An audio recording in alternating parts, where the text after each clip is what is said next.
Assalamualaikum warahmatullahi wabarakatuh. Terima kasih eh udah hadir pada malam hari ini. Kita akan menjelaskan terkait dengan rencana keberangkatan umroh VIP plus Eropa di bulan Ramadan, akhir Ramadan. Kemarin sudah ada 2-3 kali kita Zoom, yang ini hanya untuk peserta tambahan yang kemarin belum sempat ikut acara penjelasan detail terkait dengan rencana perjalanan umroh VIP plus Eropa di akhir Ramadan.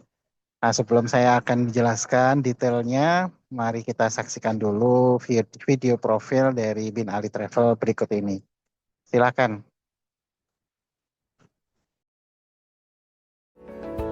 Bin Ali Travel merupakan travel agency yang bergerak di bidang wisata luar negeri, termasuk wisata halal ke berbagai benua, umroh, study tour, kunjungan diplomatik negara, dan beberapa private trip lainnya.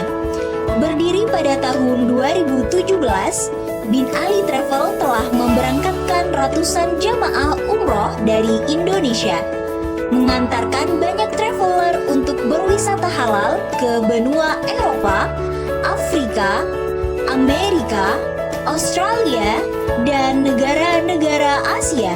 Memberangkatkan banyak siswa Indonesia untuk study tour ke beberapa negara, dan juga telah berkali-kali diberi amanah anggota legislatif untuk mengatur kunjungan diplomatik ke berbagai negara.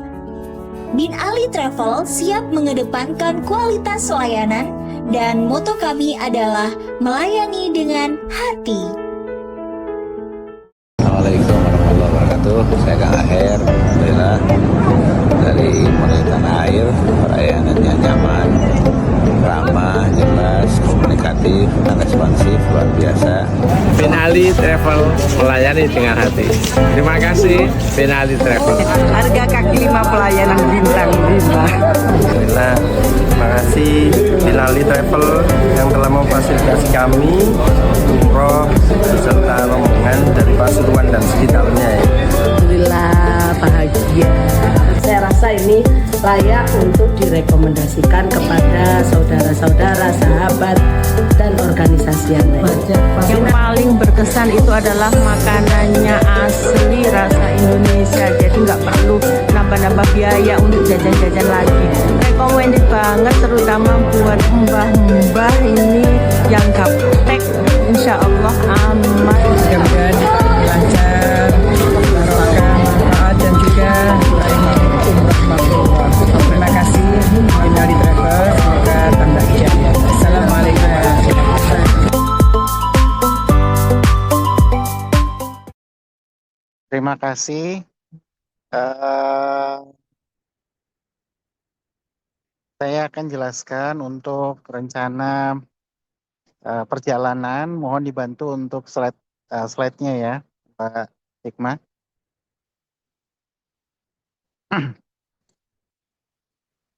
Yang pertama, umroh VIP ini didesain untuk keluarga yang kepingin umroh di akhir Ramadan, fasilitas di Mekah bintang 5, kemudian hari raya di Mekah, dan selanjutnya liburan ke Eropa, ya, di mana perjalanan ini akan memakan waktu kurang lebih sekitar 15 hari secara total. Nah, gambarannya yang pertama, kita akan dari Jakarta yang menuju Madinah. Di Madinah, insya Allah kita 3 malam. Ya, setelah dari Madinah kita akan menuju ke Makkah. Di Makkah 4 malam.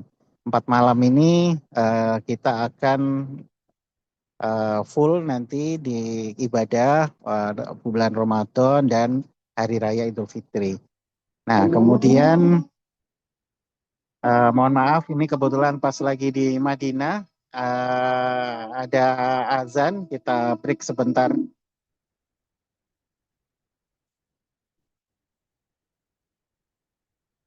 Allah Akbar. Kebetulan di sini baru asar ya, asar waktu Madinah. Ini pakai jaket ya? Iya Pak, ganti Pak. Pengen sih. Di atas dikit. Jangan nih sakit aja. Tas-tasnya itu Hah? kan sih cuma makan kan Iya, tidurnya ya di hotel lain lagi sih. lagi yang apa?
Ah, haula wala quwwata illa billah.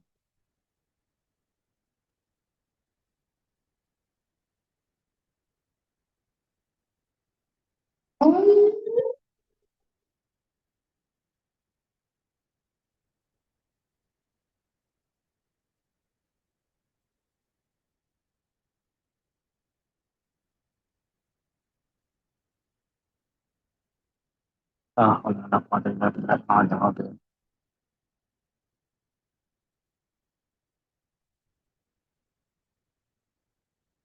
Apa? Jam belum mulai. Ya. Belum. Jam jam apa?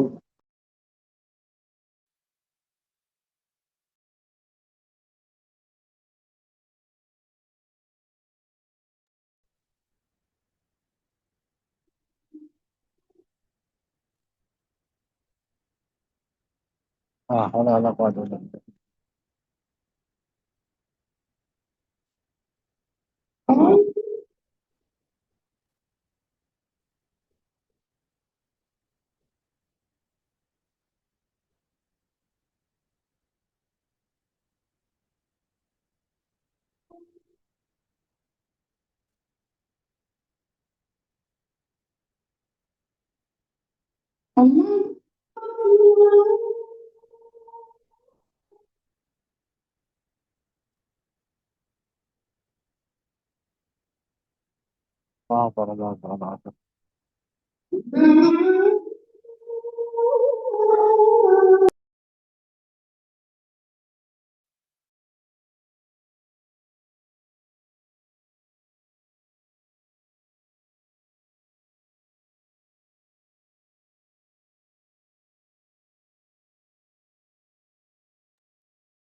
Baik, terima kasih. Saya lanjutkan. Mohon maaf, tadi ada azan. Kebetulan lagi ada di Madinah, di airport, persiapan menuju ke Jakarta. Saya lanjutkan. Ini ada selamat datang tadi yang baru gabung, Ibu Ami. Terima kasih atas kehadirannya. Jadi saya lanjutkan kembali. Jadi Bin Ali Travel ini kita ada induk perusahaan Bin Ali Internasional. Kemudian kita ada wisata halal khusus wisata halal Eropa, Amerika, Kanada, China, Australia dan lain sebagainya itu di Bin Ali Travel. Kemudian ada untuk khusus umroh kita juga ada yang menangani dari induk perusahaan ini kita melahirkan ada namanya PT Nafisah Indo Permata. Jadi ada 3 naungan bisnis yang dalam satu grup. Nah, kemudian untuk yang umroh plus Eropa kali ini adalah yang VIP, di mana akhir Ramadan merupakan salah satu umroh favorit ya, terutama bagi yang kepingin umroh seperti Nabi. Jadi kalau haji, umroh di bulan Ramadan seperti kayak haji bersama Nabi. Ya, itu salah satu dawuh dari Nabi kita. Di mana nanti kita sekitar ada akhir Ramadan, tanggal perkiraan keberangkatan insya Allah tanggal antara 13 atau 14 Maret 2026, di mana kita ke Madinah dulu selama 3 malam, kemudian di Mekah selama 4 malam akhir Ramadan, plus hari raya kita berada di tanah suci ya. Jadi barangkali selama beberapa tahun hari raya ada di tanah air, kali ini hari rayanya adalah di tanah suci ya, di Makkah. Kemudian di tanggal 7 dari Mekah menuju ke Amsterdam. Kita akan nanti saya detail itinerarinya kemana saja, nanti saya akan jelaskan. Di Amsterdam 2 malam, Belanda ya. Kemudian hari berikutnya 1 malam di Basel. Ya, kita ada di Belgia, di Basel, kota Basel sama 1 hari 1 malam.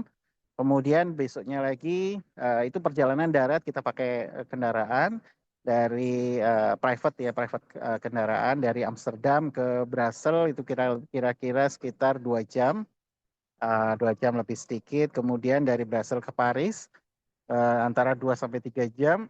Kemudian di Paris kita selama 2 malam. Ya, dari Paris kemudian turun lagi kita ke Swiss. Di Switzerland kita nginep 2 malam. Dari Swiss baru kita ke Milan, ke Italia. Di Italia kita akan menginap selama 2 malam juga. Terakhir kita kembali ke Jakarta. Next berikutnya, untuk detail perjalanannya kurang lebihnya itinerarinya seperti ini. Yang pertama di Mekah sama Madinah, tadi sudah jelaskan. Yang ketiga kita ke Belanda. Di Belanda ini kebetulan pas awal Maret merupakan yang ditunggu-tunggu ya. Biasanya setiap tahun itu ada namanya festival bunga tulip. Nah, itu tempatnya lokasinya di Keukenhof, ada 7 juta bunga. Yang paling utama di situ ada tulip, ada daffodil, kemudian muskari dan sebagainya. Ada 7 juta hamparan bunga tulip. Nah, itu biasanya hanya beberapa bulan, sekitar 2 bulan pas kembangnya itu. Nah, itu pas kita berada di Belanda. Jadi kita akan mengunjungi Keukenhof ya. Kemudian ada satu wilayah namanya Zanzeghan. Zanzeghan ini adalah ikoniknya Belanda, di mana di situ ada kincir angin khas Belanda zaman dulu. Kemudian ada Volendam. Volendam itu kota pesisir tradisional di Belanda. Nah, biasanya kita ada foto-foto khusus di sana, foto dengan pakaian adat, pakaian tradisional dari pesisir nelayan Belanda. Kemudian dari situ kita ke Dam Square. Dam Square itu pusat kota dari Amsterdam. Di situ juga ada Amsterdam Central, ada kemudian insya Allah kita juga akan berkunjung ke Masjid Fatih. Itu salah satu masjid yang ada di kota Belanda. Kemudian yang berikutnya 2 malam kita di Belanda, hari berikutnya kita ke Belgia. Di Belgia kita akan mengunjungi kota Brussels, kota kecil di sentral Belgia. Di situ kita akan mengunjungi ke namanya Grand Palace. Grand Palace ini merupakan alun-alun kota ya, zaman abad ke-15 ke-16. Kemudian pusat pemerintahan di Belgia di abad 18-19. Kemudian kita juga ke Manneken-Pis, salah satu ikoniknya Belanda, kemudian ke Atomium, dan lain sebagainya. Di Paris kita rencana 2 malam, yang destinasi utama adalah Menara Eiffel. Kita di Menara Eiffel, kemudian di Arc de Triomphe, ada pusat pembelanjaan, di situ ada namanya Champs-Élysées, dan ada beberapa ikonik untuk festival belanja di Prancis. Nah, selain itu kita akan mencoba ada cruise ya, di situ ada Seine River Cruise. Jadi nanti bisa dipilih antara apakah di Belanda, kalau di Belanda itu cruise-nya pakai kanal cruise. Kalau yang di Prancis ini di Sungai Seine, Seine River Cruise. Ya, kemudian akan mengunjungi salah satu ikonik piramida kaca Louvre. Museum itu ada Museum Louvre. Di bawahnya kita hanya foto stop aja di piramida kaca Louvre. Ya, kemudian hari berikutnya kita karena ini di bulan Maret itu adalah musim semi ya. Kalau salju di Belanda, Belgia, Prancis kita nggak temuin, tapi insya Allah kita akan ketemu di Swiss. Di Swiss itu ada salah satu namanya Mont Titlis. Jadi Gunung Titlis, di situ ada salju abadi ya. 20 apa namanya 12 bulan musim itu selalu ada salju di situ. Nah, di awal musim semi saljunya masih ada dan kita akan ke sana pakai cable car ya. Nanti naik ke atas itu gondola. Ya, selain kita ke Montetli, seharian kita bermain di salju, kemudian kita ke Luzern. Di Luzern itu ada yang terkenal adalah ada Keppel Bridge, ada Danau Luzern, kemudian ada Old Town Luzern. Di situ kita bisa melihat bagaimana perkembangan bangunan-bangunan kuno zaman dahulu ya di Old Town, sekaligus bisa hunting beberapa belanja ya. Di situ salah satu yang terkenal adalah belanja jam tangan, yaitu di Swiss. Nah, di Swiss rencana kita 2 malam. Selain di Luzern juga akan mengunjungi ke Zurich ya. Nah, dari Zurich hari besok berikutnya kita menuju ke Italia, perjalanan sekitar 4 jam dari apa namanya Switzerland menuju ke Milan. Nah, di Milan apa saja yang kita bisa explore? Di situ ada San Siro Stadium bagi yang suka apa nama Inter Milan atau AC Milan. Di situ kita akan berkunjung ke stadion ikoniknya kota Milan. Kemudian kita ke Duomo. Duomo ini di sentral, merupakan katedral terbesar di wilayah tersebut. Kemudian ke Galleria Emanuela, itu pusat belanja sekaligus tempat nongkrong ngopi gitu di sana cukup menarik, bangunannya bangunan kuno. Dan ada salah satu ikonik factory outlet terbesar di Eropa itu adanya di Milan, namanya Designer Outlet Saravelli. Nah, kita akan di sana selama 2 malam kita berkunjung ke Milan. Nah, hari terakhir kita akan berkemas dan kembali ke Jakarta. Nah, untuk gambarannya mungkin bisa di next. Ya, ini kita di Madinah. Di Madinah 3 malam. Hotelnya kita insya Allah di Hotel Roof. Kemudian Madinahnya karena ini eksekutif ya, di Mekahnya kita akan pakai sementara yang confirm itu ada 2 alternatif ya. Yang pertama adalah Hotel Hilton Convention, atau yang kedua salah satunya kita bisa di jaringan Accor di sana ya, ada Pullman dan lain-lain. Tapi yang harganya masuk sementara ini masih di Hotel Hilton ya, bintang 5. Kemudian yang berikutnya di hari ke-7 pas hari apa namanya hari raya ya, kemudian kita menginap semalam lagi dan menuju ke kota Belanda, Amsterdam. Kota pertama di Eropa yang kita kunjungi adalah Amsterdam pas lagi musim festival bunga tulip, di mana ini festival tahunan yang hanya 2 bulan, di mana ada 7 juta bunga. Ya, itu kita di awal musim semi. Kemudian selain itu kita ke Zanzibar. Zanzibar itu yang ikoniknya kincir angin, di mana di situ kita akan ketemu dengan ada keju tradisional, bagaimana membuat keju, kemudian beberapa ikoniknya Belanda ada di sana. Dan selanjutnya kita juga ke Volendam. Volendam itu kota pesisir di Belanda, di mana kita akan memakai baju tradisional, kita foto keluarga di sana di namanya Volendam ya, dan beberapa tempat-tempat ikoniknya kota Belanda. Berikutnya lagi setelah Belanda, next kita 2 malam di Belanda. Kota berikutnya yaitu dari Amsterdam kita menuju ke Brussels.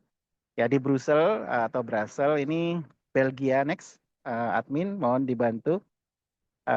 Setelah di Amsterdam kita akan berkunjung. Nah, ini di Brussels. Di Brussels ada beberapa ikonik juga di sana. Yang pertama ada di Grand Palace, yang tengah atas ini Grand Palace itu tempat dulunya ada alun-alun kota, kemudian jadi pusat pemerintahan, sempat hancur karena apa namanya Perang Dunia Pertama dan Perang Dunia Kedua, kemudian dibangun kembali. Itu di Grand Palace. Kemudian kita ke Atomium. Karena Brasil ini kotanya kecil, jadi cukup satu malam, satu hari satu malam kita eksplor keliling kota Brasil, menikmati yang khas di Brasil ini coklatnya enak banget. Ya, bisa coba hot coklat dan sebagainya. Ya, kemudian dari Brasil kita menuju ke Prancis. Next, di Paris kita selama 2 malam. 2 malam di Paris, kemana saja? Yang pertama di Paris ini kita akan mengunjungi Menara Eiffel sebagai ikoniknya kota Paris ya. Nah di Menara Eiffel ada di sekitarnya cukup cukup banyak tempat-tempat souvenir untuk ikonik oleh-oleh khas Prancis ya. Selain itu kita juga akan mengunjungi Galeria Lafayette, itu merupakan pusat belanja untuk barang-barang branded ya. Kita juga akan menuju ke sana. Biasanya ada banyak diskon 20, 30 bahkan sampai 50%. Nah, kemudian juga ada ke Champs-Élysées, itu daerah pusat belanja juga. Arc de Triomphe itu merupakan kayak pintu gerbang kemenangan Napoleon ya. Kita mau ke sana, dan yang tidak lupa juga kita ke Museum Louvre atau Piramida Kaca Louvre. Nah, itu selama 3 hari 2 malam kita di Perancis. Nah, setelah dari Perancis, next kita menuju ke Switzerland. Nah, kalau tadi karena ini musimnya sudah musim apa namanya, musim awal musim semi, jadi tidak ada salju di Belanda, di Prancis atau Belgia, tapi kita akan ketemu di Switzerland. Nah, karena kita akan naik ke puncak gunung Mount Titlis, di mana di situ ada gondola sampai ke atas dan kita bisa bermain salju sepuasnya di sana. Nah, dari puncak Titlis kita akan menuju ke Luzern. Luzern ini salah satu ikonik kota cantik ya di Switzerland, di mana ada hamparan danau yang indah. Kemudian yang ikonik lagi adalah Keppel Bridge. Biasa tempat-tempat foto. Kalau dulu ada salah satu artis Indonesia eh, apa namanya ikonik ya, foto di depan Keppel Bridge ya, di situ kita juga akan berkunjung ke sana. Termasuk kita setelah hari berikutnya kita ke Zurich ya, ke Zurich, explore kota Zurich, Old Town, dan terakhir setelah dari Switzerland 2 malam kita akan berkunjung ke Italia. Next, di Italia apa saja yang paling dekat dengan kota Switzerland itu hanya sekitar 4 jam perjalanan, 3,5 sampai 4 jam, yaitu kota Milan. Nah, di Milan ini ada stadion ikonik ya bagi yang suka sepak bola. Di situ tempat bermain atau berlaganya AC Milan sama Inter Milan. Itu dua-duanya base camp-nya di sini ya, di San Siro Stadium. Kemudian ada Duomo. Duomo ini merupakan salah satu katedral terbesar di kota tersebut dan ikoniknya kota Milan ya. Kemudian kita juga ke Castle. Ada salah satu castle besar di Milan. Ada factory outlet terbesar di Eropa, yaitu di Saravalle. Kita juga akan berkunjung ke Saravalle. Nah, ini selama 2 hari kita di kota Milan, 15 hari total perjalanan kembali ke Jakarta. Ya, itu sekilas tentang perjalanan 15 hari VIP umroh plus Eropa. Jadi umroh dulu karena kita ngejar akhir Ramadan di Madinah sama Makkah. Kemudian kita sehari ikut hari raya, menikmati hari raya biasanya hari raya kita ada di kampung halaman atau bersama keluarga. Nah, sekarang kita hari rayanya di kota suci Mekah. Ya, baru hari berikutnya kita akan menuju ke Amsterdam ya, dan kota-kota lain di Eropa. Totalnya kita mengunjungi 6 negara. Jadi Saudi Arabia, Belanda, Belgia, Paris atau Prancis ya, Switzerland sama Italia. Ya, mungkin itu gambarannya. Nanti kalau ada pertanyaan monggo dipersilakan. Kebetulan kami lagi di Madinah persiapan untuk boarding. Dari kami cukup sekian. Wassalamualaikum warahmatullahi wabarakatuh. Monggo nanti dilanjutkan sama Ibu Salwa terkait dengan persiapan visa dan lain-lain. Baik, baik mungkin sebelum Pak Gozali boarding ini barangkali ada yang ditanyakan untuk terkait itinerary. Nanti saya akan menjelaskan tentang pengurusan visa Schengen. Karena kita akan mulai start mengurus visa Schengen di bulan Januari. Di bulan Desember ini kita sudah start mengurus visa Schengen untuk yang eh, perjalanan Februari, jadi umroh plus Eropa untuk awal Ramadan, umrohnya di awal Ramadan. Kemudian di bulan Januari nanti kita akan start untuk umroh pengurusan visa Schengen untuk umroh yang bulan Maret. Umroh plus Eropa bulan Maret. Barangkali ada yang mau ditanyakan untuk teknis itinerary. Kalau tidak, saya akan lanjutkan pengurusan visa Schengen. Mbak Hikmah mungkin bisa di-share.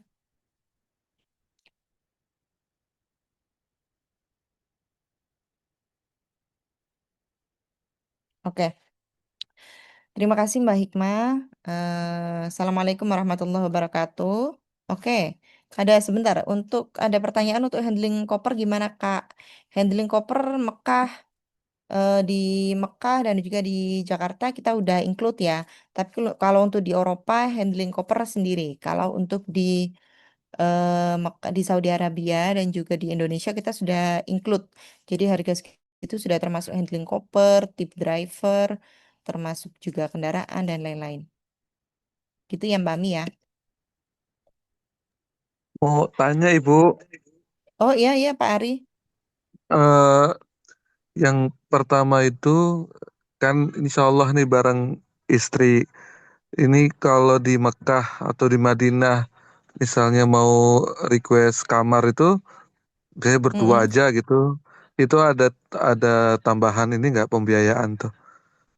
Terus kedua Oke. yang di Eropa mobilnya mobil apa ya? Mobil bis atau mobil camper van kayak yang promo yang kemarin-kemarin itu. Oh oke sebentar ya.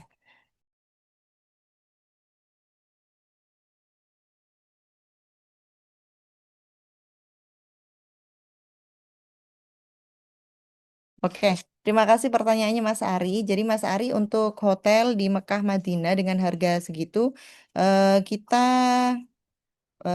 quote ya, tipe kamar quote untuk di Mekah dan Madinah. Untuk di Eropa, hotel jaringan Ibis, tipe kamar kita adalah double. Tapi apabila ingin upgrade, misalnya pengen berdua aja nih sama suami istrinya Pak Ari, maka bisa upgrade. Nanti kita akan infokan di chat ya, atau di grup nanti Pak Ari, kita akan infokan untuk di bulan Maret misalnya mau upgrade tipe double di Mekah dan Madinahnya nambahnya berapa. Ya Pak Ari ya. Kemudian untuk Baik.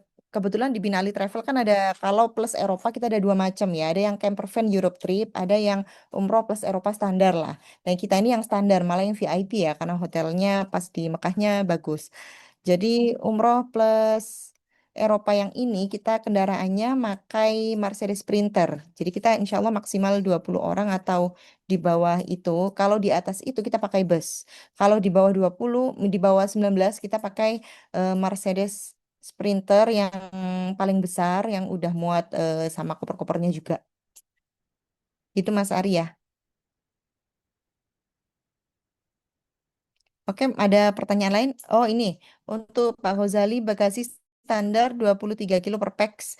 Tapi kita bisa bantu misalnya Kak Ami mau nambah bagasi nih sebelumnya. Biasanya kalau online beli online kan lebih lebih murah ya.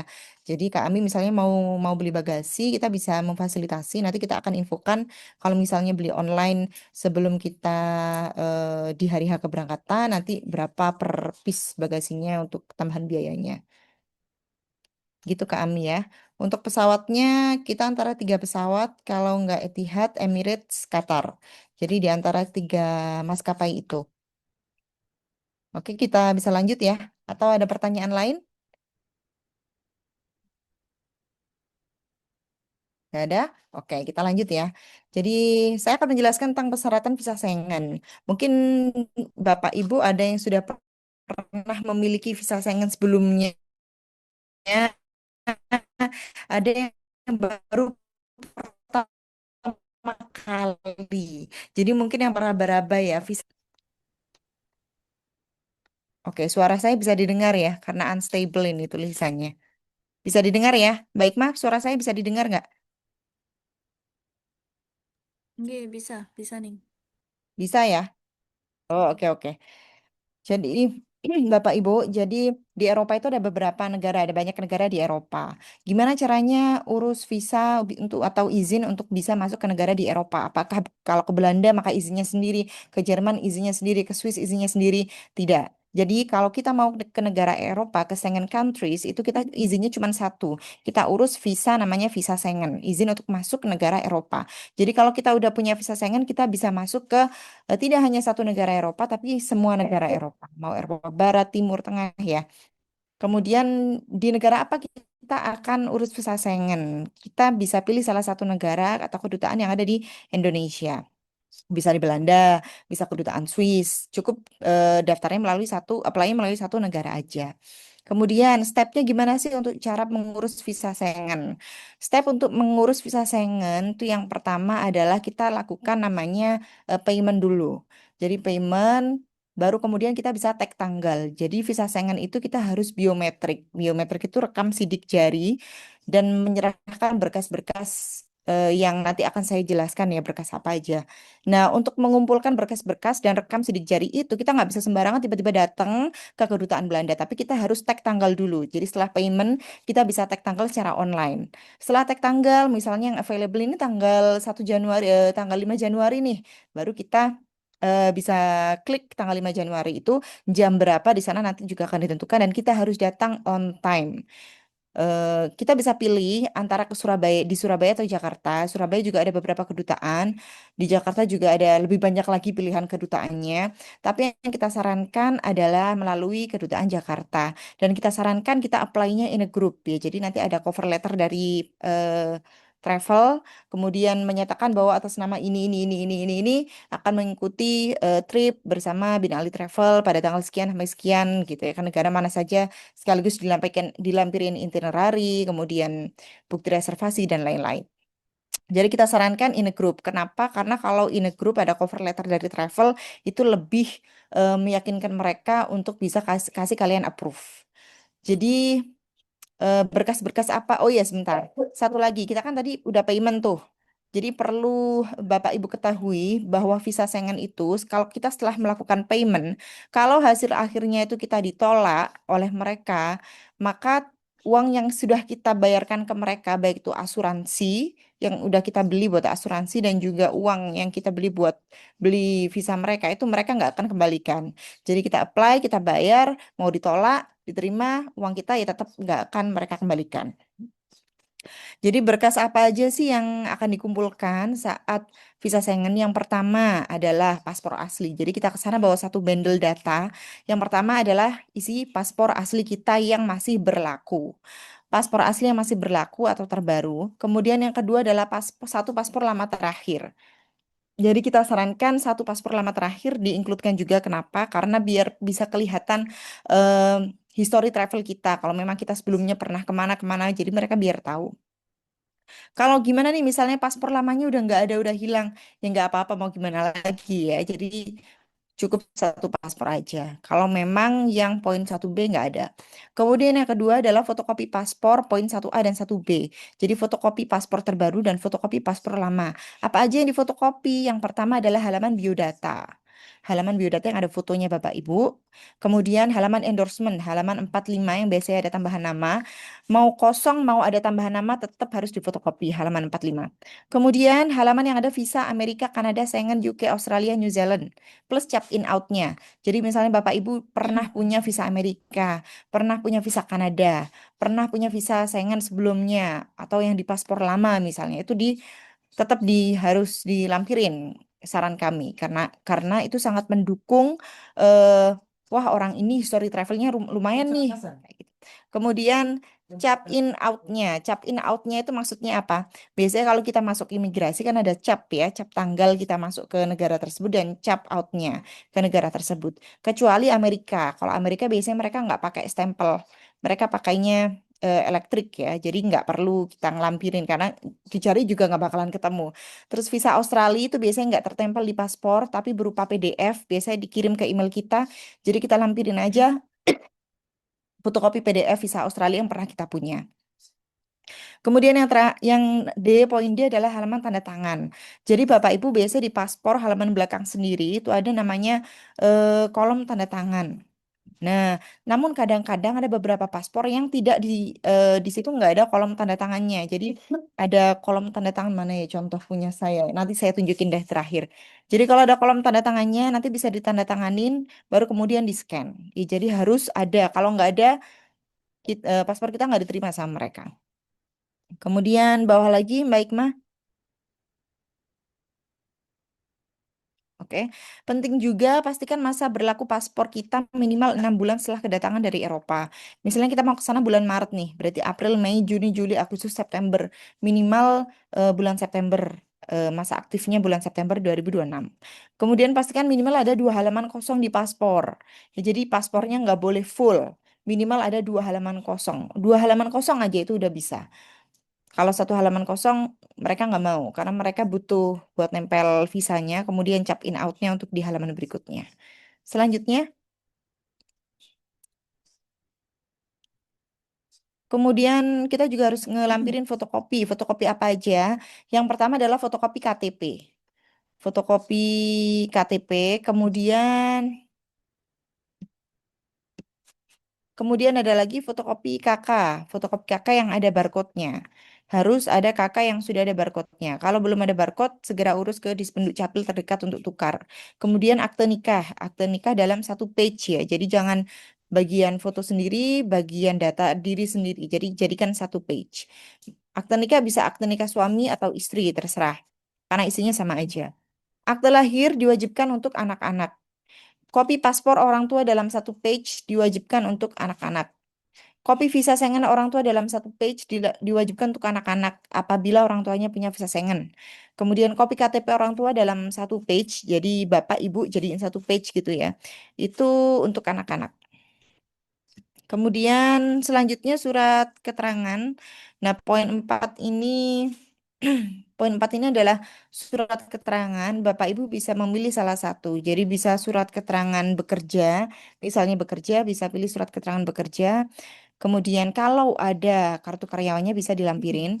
Kemudian surat bekerja atau surat yang menyatakan memiliki usaha. Kalau misalnya Bapak Ibu memiliki usaha atau berwirausaha, memiliki wirausaha, kemudian ditambah lagi NIB-nya, fotokopi Kemenkumham dan fotokopi akta pendirian. Akta pendirian yang dimana di situ harus tertera nama Bapak Ibu sebagai salah satu pemegang saham. Kemudian yang ketiga adalah surat keterangan sekolah apabila Bapak Ibu memiliki anak yang mau ikut dan masih sekolah. Kemudian surat pensiun apabila Bapak Ibu mau mengajak nenek misalnya, nenek Bapak Ibu yang sudah usianya lanjut dan memang beliau pensiunan, maka bisa dilampirkan surat pensiun. Dan kartu pensiun jika ada.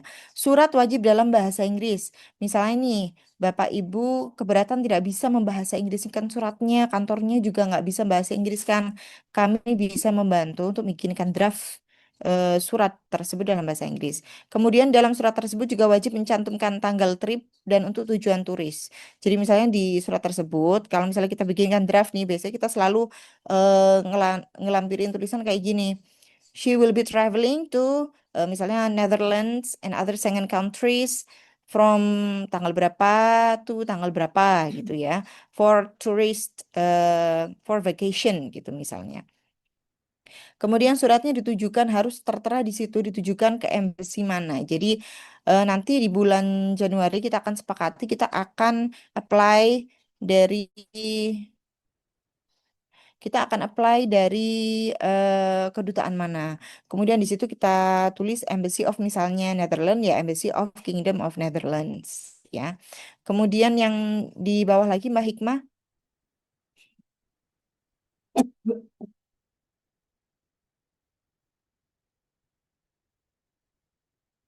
Oke. Kemudian yang poin kelima ini perlu disiapkan yaitu mutasi rekening 3 bulan terakhir. Jadi kalau poin 4 kita bisa bantu bikinkan draftnya.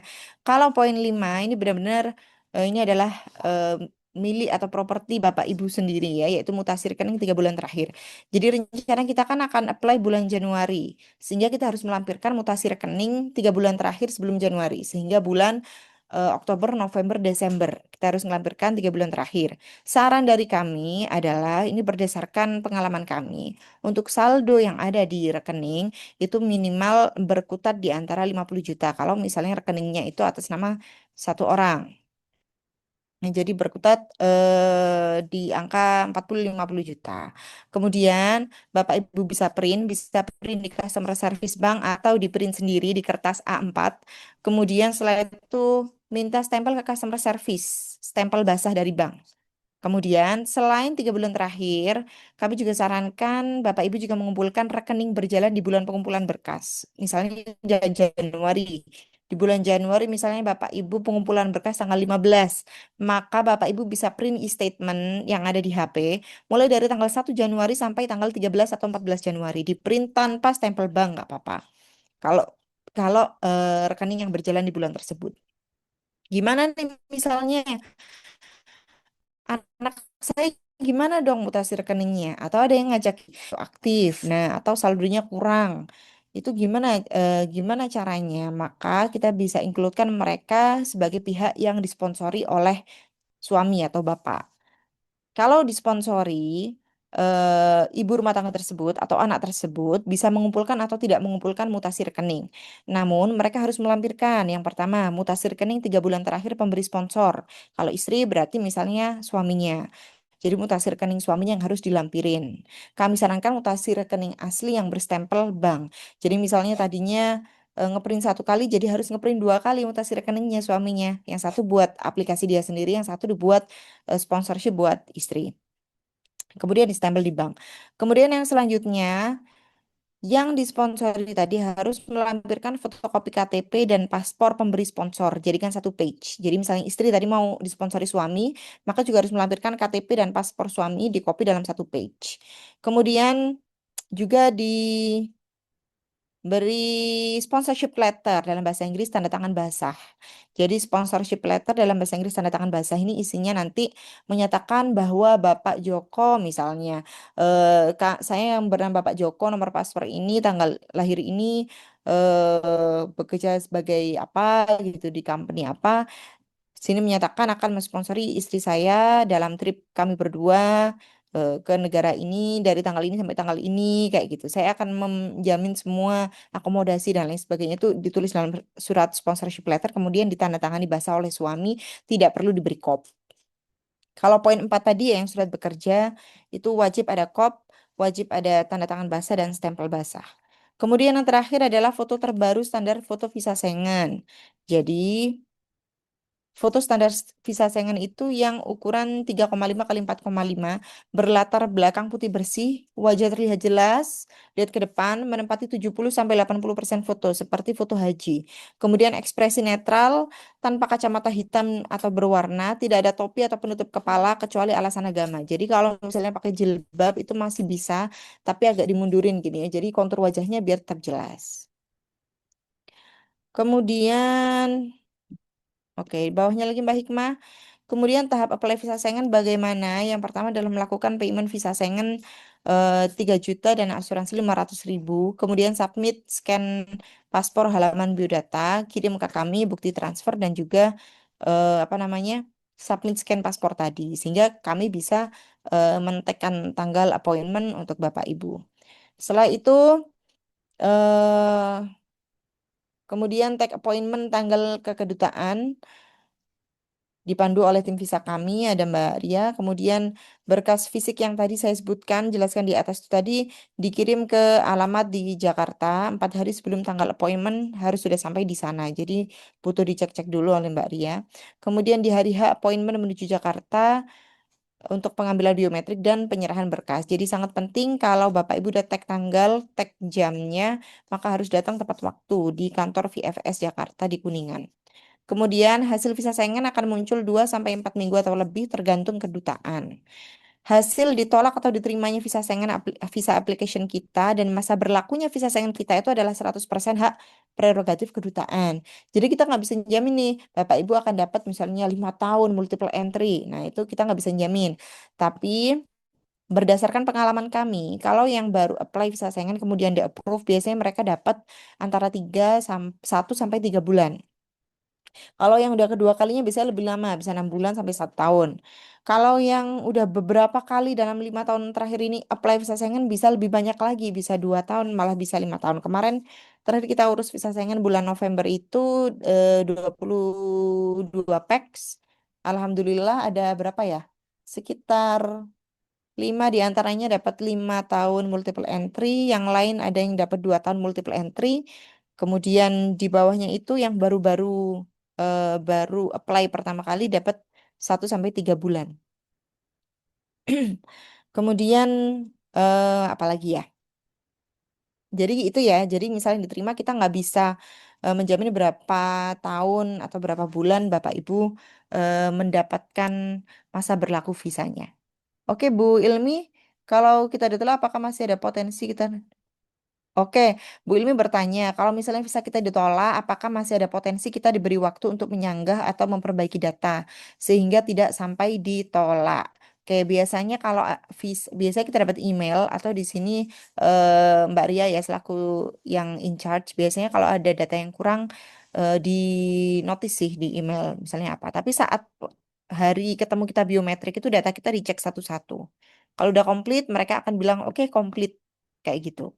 Jadi kalau ada yang kurang, biasanya mereka suruh kita, saya tunggu ya, misalnya harus fotokopi bagian ini lagi, gitu. Biasanya mereka harus kasih kasih waktu di hari itu. Terus misalnya ditolak, kemudian nggak ada notif apa-apa, berarti mereka ada alasan lain, bukan karena berkas kita. Kan kita juga nggak tahu ya karena apa ya. Apa karena entah finansial kita atau history travel kita yang tidak meyakinkan atau apa. Maka, tapi kita masih punya kesempatan untuk apply visa Schengen kembali. Jadi kita masih bisa apply visa Schengen kembali, baik di kedutaan yang sama atau di kedutaan yang berbeda. Jadi masih ada waktu, misalnya mau pengen apply visa Schengen kembali. Itu Mbak Ilmi ya. Ada pertanyaan lain? Oke, sama-sama Mbak Ilmi.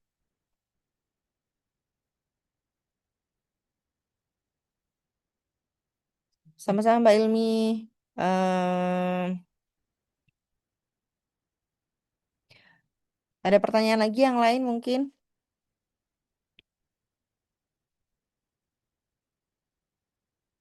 Oke, Mbak Hikmah. Kalau nggak ada pertanyaan, nanti kita akan hubungi satu persatu ya untuk apply persiapan apply visa Schengen-nya. Kita akan start apply di bulan Januari. Nanti kami akan hubungi Bapak Ibu. Oh oke, Mbak Sinta tanya nih, Ibu untuk perjalanan Eropa itu exclude dinner. Apakah bisa jika saya ingin include dinner dalam paketnya? Bisa Mbak Sinta. Jadi kalau include dinner selama di Eropa itu kita nambah biaya 3 juta per pax untuk include dinner dalam paketnya.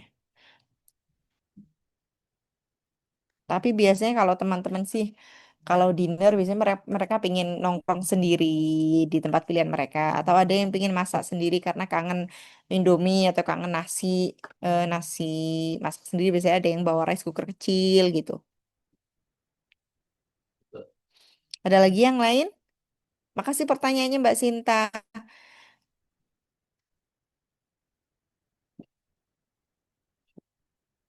Oke, sudah nggak ada yang lain? Oke, kita akan notice nanti di grup. Dan kita akan hubungi Bapak Ibu masing-masing untuk selanjutnya. Mungkin mulai sekarang yang perlu dipersiapkan Bapak Ibu adalah prepare persyaratan visa Schengen-nya. Jadi apa aja tadi berkas-berkas yang dibutuhkan itu mungkin bisa mulai di-prepare. Misalnya kakaknya nggak ada barcode-nya, paspornya nggak ada kolomnya. Ntar saya tunjukin ya paspor yang ada kolomnya sejenak.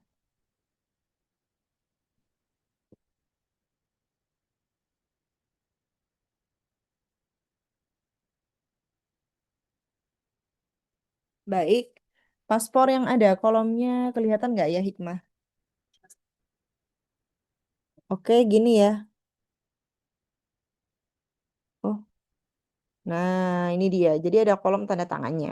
Paspornya ada kolom tanda tangannya. Biasanya ada yang nggak ada. Jadi pastikan paspornya ada kolom tanda tangannya. Oke, terima kasih atas perhatiannya. eh Selamat beristirahat malam hari. Terima kasih. Kami akhiri dari Binali Travel yang selalu melayani dengan hati. Wassalamualaikum warahmatullahi wabarakatuh. Waalaikumsalam warahmatullahi wabarakatuh. Terima kasih banyak Ibu.